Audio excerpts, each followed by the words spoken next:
Hello everyone, welcome to target for IQ. अब तक हम देख रहे हैं, हम भारतीय साक्ष्य अधिनियम के एमसीक्यू सॉल्व कर रहे हैं। कुछ हमने कर लिए थे पिछली क्लास में, आगे के अब देखते हैं। स्टार्ट करते हैं। क्वेश्चन है 76।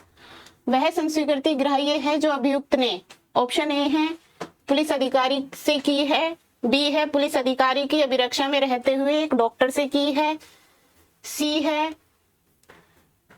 सी ऑप्शन है हमारा पुलिस अधिकारी की अभिरक्षा में रहते हुए अपने मित्र से की है, डी है अपनी आत्मा की भलाई की उत्प्रेरणा में आध्यात्मिक सलाहकार से की है।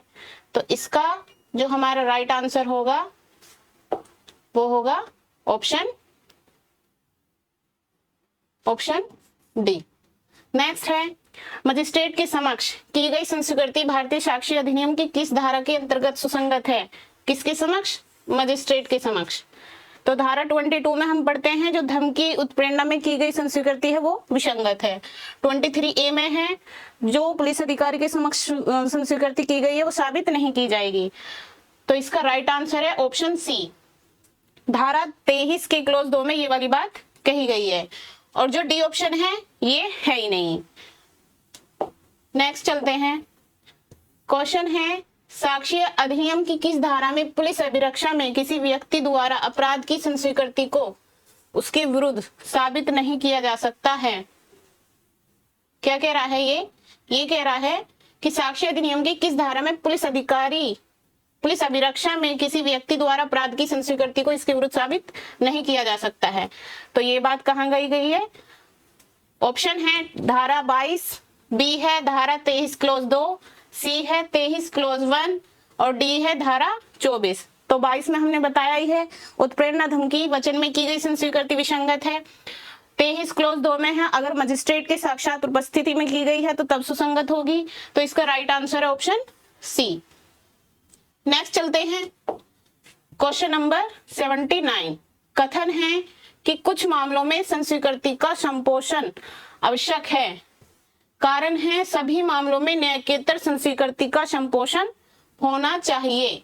इसके ऑप्शन हैं ए और बी दोनों सही है और बी ए का सही व्याख्या है। नेक्स्ट है ऑप्शन बी की ए और ब दोनों सही हैं परंतु ब ए के सही व्याख्या नहीं है। ऑप्शन सी है ए सही है परंतु ब गलत है। ऑप्शन डी है ए गलत है परंतु ब गलत है। तो इसका राइट आंसर होगा ऑप्शन बी। ठीक, आगे चलते हैं।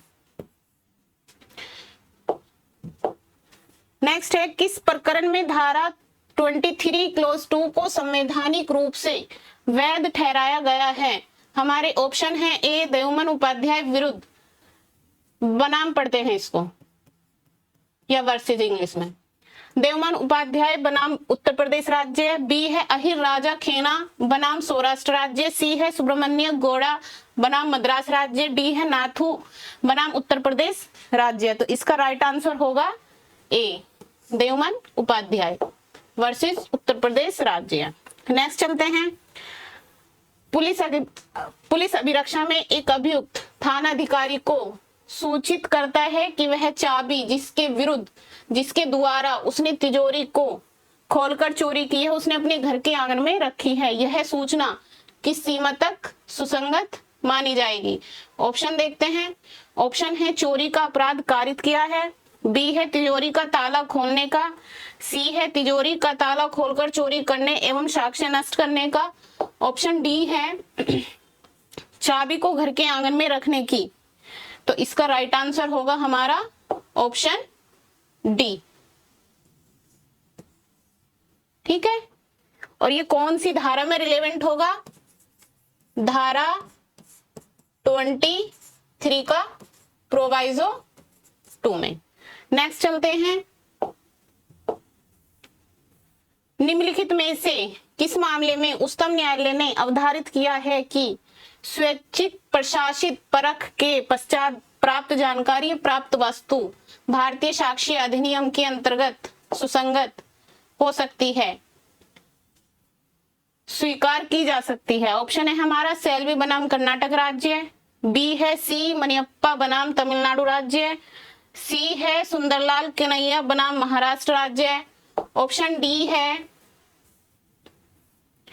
तो इसका हम यहीं पे राइट आंसर देख लेते हैं। इसका जो राइट आंसर होगा सेल्वी बनाम कर्नाटक राज्य, option A is right. Next चलते हैं,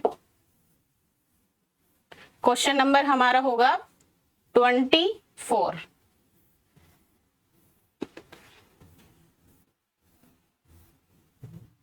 क्वेश्चन है 83। भारतीय साक्ष्य अधिनियम की धारा 23 क्लॉज 2 के अंतर्गत खोजा गया तथ्य से तात्पर्य है। ऑप्शन ए है केवल प्रस्तुत की गई वस्तु, ऑप्शन बी है केवल वह स्थान जहां से वस्तु प्रस्तुत की जाती है, ऑप्शन सी है अभियुक्त का उक्त वस्तु तथा स्थान के बारे में ज्ञान, ऑप्शन डी है इनमें से कोई नहीं। तो इसका जो राइट आंसर होगा हमारा ऑप्शन सी, अभियुक्त का उक्त वस्तु तथा स्थान के बारे में ज्ञान। नेक्स्ट है हमारा क्वेश्चन नंबर 84। ये है अभियुक्त के स्वेच्छा सहमति से ब्रेन मैपिंग एवं नार्को एनालिसिस से प्राप्त की गई सूचना साक्ष्य अधिनियम की किस धारा के अंतर्गत सुसंगत होगी। ठीक, तो धारा 5, धारा 15, धारा 23 क्लॉज 2, धारा 24। धारा 15 में क्या है, स्वीकृति को डिफाइन किया गया है, स्वीकृति की परिभाषा की गई है धारा 15 में। ठीक, धारा 24 में है सह अभियुक्त की संस्वीकृति, सह अभियुक्त की संस्वीकृति। धारा 5 में है तैयारी और प्रयत्न तथा पूर्व पश्चात का आचरण। तो इसका राइट आंसर होगा 23 क्लॉज 2। नेक्स्ट चलते हैं हम क्वेश्चन नंबर 85। साक्ष्य अधिनियम की किस धारा में धारा 25 क्लॉज 2 लागू होती हैं। ऑप्शन है हमारा जब जानकारी देने वाला व्यक्ति एक अभियुक्त है लेकिन पुलिस अभिरक्षा में नहीं है, ऑप्शन बी है जब जानकारी देने वाला व्यक्ति एक अभियुक्त है और पुलिस अभिरक्षा में है, सी है जब वह व्यक्ति अभिरक्षा में है लेकिन अभियुक्त नहीं है, ऑप्शन डी है हमारा जब न तो वह व्यक्ति पुलिस अभिरक्षा में है और न ही वह अभियुक्त है। तो इसका राइट आंसर होगा ऑप्शन नंबर बी, जब जानकारी देने वाला व्यक्ति एक अभियुक्त है और पुलिस अभिरक्षा में है। आगे चलते हैं नेक्स्ट क्वेश्चन, क्वेश्चन नंबर 86। न्यायिक संस्वीकृति शब्द से तात्पर्य है। ऑप्शन है वह पुलिस के समक्ष दिया जाता है, ऑप्शन बी वह किसी प्रलोभन धमकी अथवा वचन के कारण दिया गया है, ऑप्शन सी है वह किसी भी न्यायालय अधिकारी के समक्ष दिया गया है, ऑप्शन डी है वह किसी मजिस्ट्रेट के समक्ष दिया जाता है। तो हमसे क्या पूछा है, न्यायिक संस्वीकृति। तो न्यायिक संस्वीकृति कब होगी, जब वे मजिस्ट्रेट के समक्ष दिया जाता है। नेक्स्ट है क्वेश्चन 87।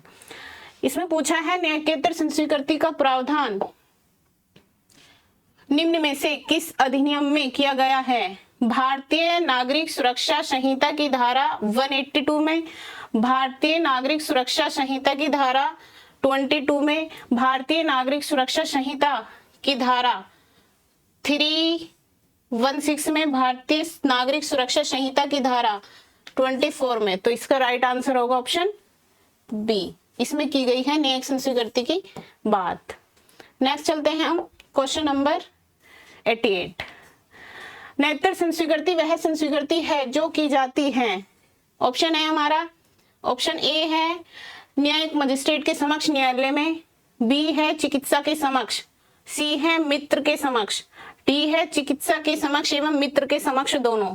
क्या पूछा है, हमसे पूछा है न्यायिक संस्वीकृति। तो इसका राइट आंसर होगा ऑप्शन डी, न्यायिक संस्वीकृति से तात्पर्य है जो न्यायालय से बाहर की गई हो।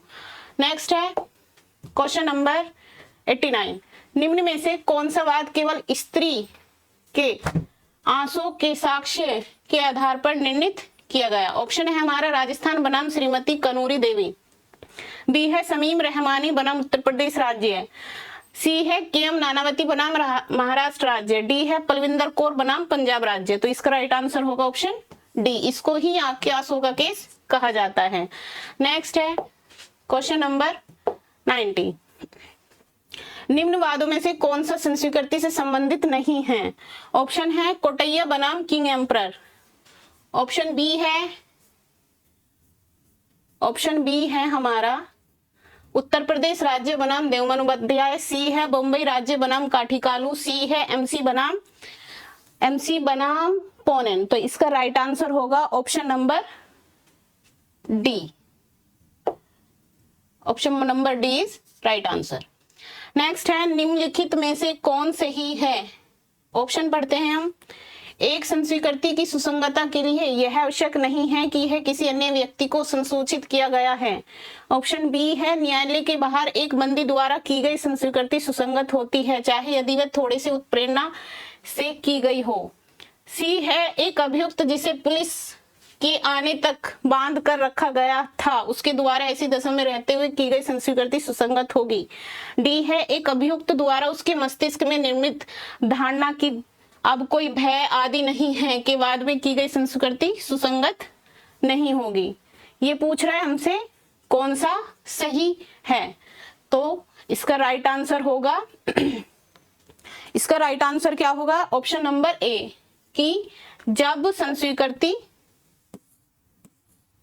सुसंगतता के लिए यह आवश्यक नहीं है कि यह किसी अन्य व्यक्ति को संसूचित किया जाए। नेक्स्ट चलते हैं। नेक्स्ट है प्रलोभन, धमकी या वचन में पैदा हुए मन पर प्रभाव के दूर हो जाने के पश्चात की गई संस्कृति सुसंगत होगी। कौन सी धारा में होगी? धारा पढ़ते हैं हम। धारा 22 में, धारा 23 में, धारा 24 में, धारा 25 में। तो इसका राइट आंसर ऑप्शन ए। इस धारा में हम ये वाली बात देखते हैं। 23 में हम क्या देखते हैं कि संस्वीकृति पुलिस अधिकारी के समक्ष अगर की गई है तो साबित नहीं की जाएगी। 24 में हम क्या देखते हैं? सहअभियुक्त की संस्वीकृति। 25 में क्या देखते हैं कि स्वीकृति जो है निश्चायक सबूत नहीं है, विबंध के रूप में हो सकती है। नेक्स्ट है गुप्त रखने के वचन के अधीन या उसे प्राप्त करने के लिए दी गई प्रवंचना के परिणाम स्वरूप इस बात की जानकारी दिए बिना कि संस्वीकृति को साक्ष्य के रूप में उपयोग किया जाएगा सुसंगत है। धारा 23, धारा 24, धारा 23, 21, धारा 22। तो इसका राइट आंसर है ऑप्शन डी। ये इसके प्रोवाइजो में लिखा हुआ है। ठीक, नेक्स्ट चलते हैं। एक व्यक्ति अपराध करने के बाद नशे की हालत में जुर्म की स्वीकृति कर लेता है। भारतीय साक्ष्य अधिनियम के अधीन यह संस्वीकृति सुसंगत होगी। कहाँ होगी? ऑप्शन देखते हैं हम। ऑप्शन धारा 22 में, धारा 25 में, धारा 26 में, धारा 27 में। तो 25 हमने बताया है निश्चायक सबूत की बात करती है। 26 में है मृत्युकालीन कथन। तो इसका राइट आंसर है ऑप्शन ए, धारा 22 में। नेक्स्ट चलते हैं। सहअभियुक्त द्वारा अपराध करने के समय दिया गया कथन है कौन सी धारा में सुसंगत होगा? कौन सी धारा में एडमिट किया जाएगा? तो धारा 8 के अंतर्गत ग्राह्य है, धारा 6 के अंतर्गत ग्राह्य है, धारा 24 के अंतर्गत ग्राह्य है, या फिर ऑप्शन डी है कि पूर्णतः अग्राह्य है। तो इसका राइट आंसर है ऑप्शन सी, क्योंकि इसमें ही सहअभियुक्त की संस्वीकृति की बात की गई है। नेक्स्ट चलते हैं। कै और ख का गै की हत्या करने के लिए संयुक्त विचारण किया गया है। विचारण के दौरान कै ने कहा ख और मैंने गै की हत्या की है। ख के विरुद्ध इस साक्ष्य की प्रकृति कैसी है? ऑप्शन ए है सारभूत साक्ष्य, ऑप्शन बी है संपोषक साक्ष्य, ऑप्शन सी है अनुश्रुत साक्ष्य एंड ऑप्शन डी है प्रत्यक्ष साक्ष्य। तो इसका राइट आंसर है संपोषक साक्ष्य। और ये इलस्ट्रेशन दिया हुआ है धारा 24 में। आगे चलते हैं। एक अभियुक्त की संस्वीकृति सहअभियुक्त के विरुद्ध ग्राह्य योग्य साक्ष्य है यदि एक ही अपराध के लिए उनका संयुक्त विचारण किया जा रहा है। ऑप्शन बी है यदि उनका संयुक्त विचारण अलग अलग अपराध के लिए किया गया है। सी है यदि उनका विचारण एक ही अपराध के लिए है परंतु संयुक्त नहीं है। ऑप्शन डी है कि यदि उनका विचारण अलग अलग अपराधों के लिए है और संयुक्त नहीं है। तो इसका राइट आंसर होगा ऑप्शन नंबर ए। ठीक, कि जब एक ही अपराध के लिए उनका संयुक्त विचारण होगा, तब ये सही अभियुक्त की कैटेगरी में आएंगे। नेक्स्ट चलते हैं। नेक्स्ट क्वेश्चन है हमारा 98। निम्नलिखित में से किस वाद में उच्चतम न्यायालय ने निर्णित किया था कि सह अभियुक्त की संस्वीकृति बहुत कमजोर प्रकृति का साक्ष्य है और इस प्रकार की गई संस्वीकृति दोष सिद्धि का आधार नहीं बन सकती? इसके ऑप्शन है, ऑप्शन 1 है नाथू बनाम उत्तर प्रदेश राज्य, बी है रामप्रकाश बनाम पंजाब राज्य, सी है कश्मीरा सिंह बनाम मध्य प्रदेश राज्य, डी है उपयुक्त में से कोई नहीं। तो कमजोर प्रकृति का साक्ष्य कौन से केस में कहा है? कश्मीरा सिंह बनाम मध्य प्रदेश राज्य। नेक्स्ट है हमारा क्वेश्चन 99। कथन ए है संस्वीकृति यदि स्वतंत्र एवं स्वैच्छिक है तो इसका प्रयोग सदैव उसके करने वाले व्यक्ति के विरुद्ध किया जाता है। कारण है हमारा संस्वीकृति सह अभियुक्त के विरुद्ध ग्राह्य नहीं है। नीचे दिए गए कूट की सहायता से सही उत्तर चुनिए। ऑप्शन है हमारा ए और बी दोनों सही है और ब ए का सही स्पष्टीकरण है। ऑप्शन बी है ए और ब दोनों सही है परंतु ब ए का सही स्पष्टीकरण नहीं है। सी है ए सही है परंतु ब गलत है और डी है हमारा ए गलत है परंतु ब सही है। तो इसका राइट आंसर है ऑप्शन डी। नेक्स्ट चलते हैं। स्वीकृति और संस्वीकृति अनुश्रुत साक्ष्य के अपवाद है, अनुश्रुत साक्ष्य का भाग है, सुसंगत साक्ष्य है, सबूत पर साक्ष्य में सम्मिलित किए जाते हैं। अब नीचे दी गई कूट की सहायता से उत्तर चुनिए। ऑप्शन ए है 1, 2 और 4 सही है, 1, 3 एंड 4 सही है, 1 और 2 सही है, ऑप्शन डी 2 सही है। तो इसका राइट आंसर होगा ऑप्शन नंबर बी। एक तो ये सही है, अनुश्रुत साक्ष्य के अपवाद है, ये 3 है सुसंगत साक्ष्य है और सबूत पर साक्ष्य में सम्मिलित किए जाते हैं। तो option B is right answer. Thank you.